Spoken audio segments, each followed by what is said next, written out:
Hi అండి, అందరికీ నమస్తే. తూర్పుగోదావరి జిల్లా కోనసీమ ప్రాంతంలో గోదావరి నదిలో మరి జరిగిన సంఘటన మరి కొన్ని కుటుంబాలకి విషాదాన్ని మిగిల్చింది. 8 మంది యవ్వన పిల్లలు మరి వాళ్ళు ఒక ఫంక్షన్కి అటెండ్ అయ్యారు. చదువుకుంటున్న పిల్లలే మరి అటెండ్ అయ్యి మధ్యాహ్నం 2 గంటల నుంచి 3 గంటల లోపు జరిగిన సంఘటన అన్నమాట. మరి వాళ్ళు అంటే బంగాళాఖాతానికి గోదావరి నది అంటే కలిసే ప్రాంతం అంట అక్కడది. అయితే అక్కడికి వెళ్ళినప్పుడు ఆ లోతు ఎంత ఉంటుంది ఏంటి అనేది ఆ గ్రామస్తులను అడిగి తెలుసుకోవాలి. మరి లేదంటే ఆ ఒడ్డు వరకు కూర్చొని మాట్లాడుకొని వచ్చేయాలి. అంతేకాని పిల్లలు మరి స్నానానికని వెళ్ళడం ద్వారా ఆ ఊరి అబ్బాయే మరి మొదట నాకు ఈత వచ్చని చెప్పానని వెళ్ళాడంట. మరి కొట్టకపోయేటప్పుడు ఇంకా పక్క స్నేహితులు కూడా ఒక్కొక్కరు వెళ్ళి ఆ విధంగా దాదాపు 8 మంది పిల్లలు చనిపోవటం జరిగింది.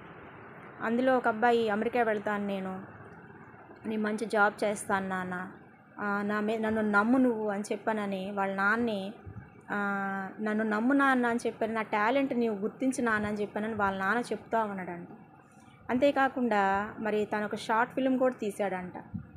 నాకు చాలా టాలెంట్ ఉంది నాన్న, నన్ను నమ్మండి, నా టాలెంట్ని నమ్మండి, ఇంక 2 సంవత్సరాలు మిమ్మల్ని కూర్చోబెట్టి నేను పోషిస్తాను అని చెప్పిన కొడుకు ఈ రోజున మరి గోదావరిలో కలిసిపోతే ఆ తల్లిదండ్రుల పరిస్థితి ఏంటి? అంతేకాకుండా అసలు ఇప్పుడు యవ్వనస్తులు ఏది అవగాహన లేకుండా ఆ ప్రాంతానికి వెళ్ళాము, ఆ ప్రాంతం మన సొంత ప్రాంతం కాదు, అక్కడ ఎలాంటి పరిస్థితులు ఉంటాయో మనకు తెలియదు, అక్కడ సుడిగుండాలు ఉంటాయా లేకపోతే అది స్నానానికి అనువైన ప్రాంతమా కాదా అని చెప్పానని తెలుసుకోకుండా మరి వాళ్ళ ఆనందం కోసమో లేకపోతే సెల్ఫీల కోసమో ఈత కొట్టడం కోసమో వెళ్ళారు. ఈ రోజున ఒక తండ్రి అయితే ఒక పాస్టర్ గారి కొడుకులు అయితే ఇద్దరు కొడుకులను పోగొట్టుకున్నాడు ఆయన.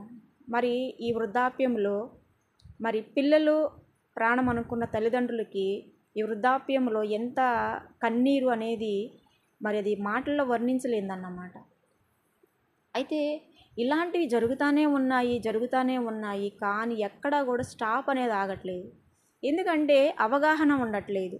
ఎక్కడ చూసినా కూడా ఎక్కువగా చదువులు, తర్వాత వచ్చేసి సినిమాలు, లేకపోతే షికార్లు, మరి మనము ప్రాంతాలు చూసొద్దాము, అక్కడికి వెళదాం ఇక్కడికి వెళదాం అనుకొని అనేక మంది ప్రాణాలు గాల్లో కలిపేసుకుంటా ఉన్నారు. ఇక నుంచి అయినా కానీ కొంతమంది పిల్లలైనా కూడా కనీసం అవగాహన, ఎక్కడికన్నా వెళ్ళినా కూడా అసలు ఆ ఏరియా ఏంటి, ఆ ఏరియాలో అక్కడ నది ఉండొచ్చు, ఏదైనా ఉండొచ్చు, అక్కడ అనువైన ప్రాంతమేనా అనువుగాని ప్రాంతమా అని చెప్పనని కేవలం అక్కడ ఎంతవరకు తెలుసుకొని దానికి మనము ముందుకెళ్ళడం అనేది చాలా తెలుసుకొని ముందుకు వెళ్ళాల్సిన పరిస్థితి ఉందన్నమాట. సో కాబట్టి నిజంగా 8 మంది పిల్లలు, అందులో ఒకే కుటుంబంలో 4 పిల్లలు మరి లోకం విడిచారు. మరి ఆ తల్లిదండ్రులు ఎంత కన్నీరు విడుస్తున్నారు. చేతికి వచ్చిన బిడ్డలు ఆ విధంగా అయిపోవటం అనేది మరి ఎంతో దుఃఖకరమైన పరిస్థితి. అది చూస్తుంటే మనకే చాలా చాలా బాధేస్తుంది. మరి ముఖ్యంగా చదువుకునే యవ్వన పిల్లలు మీరు గమనించుకోండి. మీరు బైకుల మీద వెళుతున్నారా, షికార్లకు వెళుతున్నారా, సినిమాలకు వెళుతున్నారా, లేదంటే మరి ఇలాంటి సముద్రాలకు వెళుతున్నారా, లేకపోతే నదుల దగ్గరికి వెళుతున్నారు కానీ కనీసం ఇంట్లో పలానా చోటకు నేను వెళుతున్నానని చెప్పకుండా వెళుతున్నారు. తిరిగి రాని లోకాలకు వెళ్ళిపోతున్నారు. మీకోసం ఒక కుటుంబం ఎదురు చూస్తూ ఉంటుంది. ఆ తల్లిదండ్రులు మీ మీద ఎన్నో ఆశలు కలలు పెట్టుకొని ఉంటారు. సో కాబట్టి ఒక్కసారి మీ ప్రపంచంలో మీరు ఒక్కరే కాకుండా, మీ స్నేహితులే కాకుండా, మీ ప్రపంచంలో మొట్టమొదటిగా ముందు మీ కుటుంబం ఉందని తెలుసుకోండి. అందులో మీ తల్లిదండ్రులు ఉన్నారని తెలుసుకోండి. సో కాబట్టి ఇక్కడి నుంచి అయినా కొంతమంది అయినా ఒకరి నుంచి ఒకరికైనా అవేర్నెస్ చేద్దాం. ఓకే అండి, థ్యాంక్ యూ.